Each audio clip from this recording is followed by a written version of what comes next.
Hello and welcome to my awesome health journey. I am Brett Dupree here to talk about my awesome health. Today I'm excited because I'm getting my teeth cleaned, which is something no one ever says ever. But I know, I'm just joking. Well, not about getting my teeth cleaned.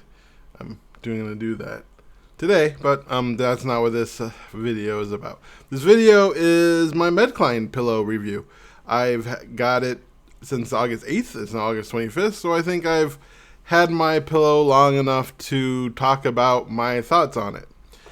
First, I want to talk about the negatives. I don't know. I guess first I want to explain what the Medcline sleeping pillow system is. And it's kind of complicated.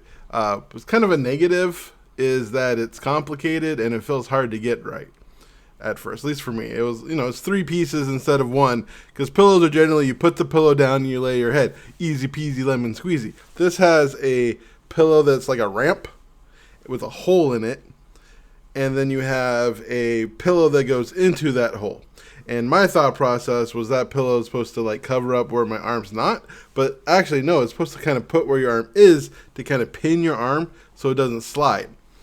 And it also makes it, because there's a huge freaking body pillow, which seems to be the more important thing of the two. And this huge body pillow is super long, and you're supposed to put your knees under it, and I'm not able to because my big belly gets in the way, which I guess is a negative, but I've discovered that I can use my old pillow cube as my knee pillow, and that's working just fine. So yeah, my first negative of the Medcline pillow is just it's complicated. I guess my second negative is that it's freaking hot. If I didn't have an air conditioner in my room, I would not be able to use this pillow on hot summer days, because both having a pillow that goes like halfway down my body to like here, plus having a big freaking body pillow is just freaking warm for how much heat comes off my body. And yeah, my body just exudes heat. It has all my life since I was a kid. And this pillow, if it wasn't for my air conditioner, I couldn't use this pillow on pretty much normal Sunday, like if it's 70 degrees or in my room, because it is freaking warm. And I think one of the benefits of putting the pillow between your knees is that kind of prevents you from sliding down the wedge. And since I can't do that, I sometimes find myself sliding down, so I'll start off with my arms like here and wake up with my shoulder like here, which does put some pressure on it, but not as much pressure as laying on it, which I'll go with. My first positive is, yeah, it is much better on my shoulders. It is night and day. My right shoulder still hurts. It doesn't hurt as much as it did when I bought the pillow or a month ago. It's more of a lingering pain, and it'd probably hurt if I try to sleep on it. Some part of me want to see what it would be like to sleep on it with a pillow, but I haven't yet.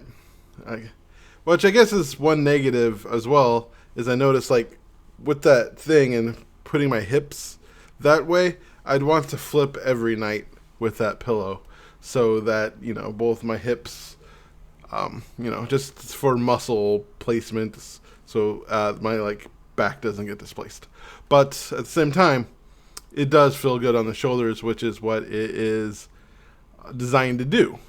And number two is, due to having my shoulder out here, as I think I mentioned on the 8th, breathing is easier, because I'm not doing this, because even with my pillow cube, my head would go down and be kind of like that, and that puts pressure here. But having pressure here, I think, allows me to breathe more in my lungs here, and I'm breathing better, I think. And I believe I'm getting better quality of sleep, which I think is the most important part. I use my phone, and my phone has, that's steps. Sleep scores. I don't know if those will come on here. So this generally tells me, like last night's sleep, I had an 80%. And I've noticed, it shows sleep cycles. You probably can't read that too much, but it shows how much sleep you should be getting, and blood oxygen, which I noticed it was fairly common for me to dip below 80% blood. oxygen level, and that means you're not breathing. Which, I have sleep apnea, and so I have a CPAP machine. And so, having a few instances a night where I wake up because I can't breathe is pretty normal. As long as it doesn't happen like every hour, every like before my sleep mask was happening 100 times a minute. So if it happens like every hour or twice an hour, it's okay. I mean, it's not great. I would want none, but I'm just saying it's like much better. So before, I noticed I was having a lot of dipping to the 70s, and I thought that looked normal. And so much I even asked one of my nurses, is that normal? And she's like, I don't know, which was so helpful. But what I'm saying is, like, that does still happen every once in a while, but it happens less now. Also, I was having problems of a lot of times waking up at like 2 a.m. and 3 a.m.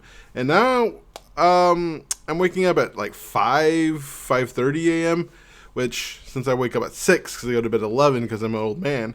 I know, I was hanging out with my friend, and he's like, I was up at like 2 a.m., and it's like, I am friggin' tired.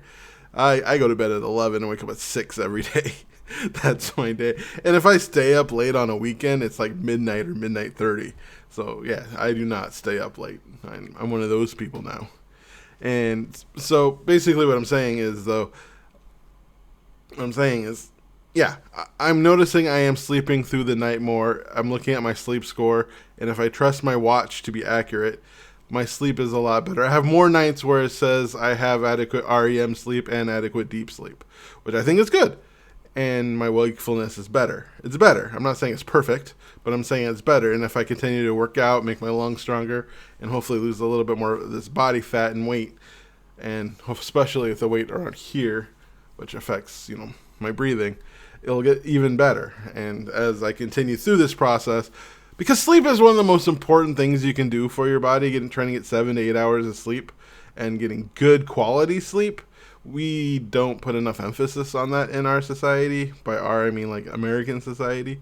Sleep is one of the most important things you can do for yourself. It's where your just body refreshes and regenerates.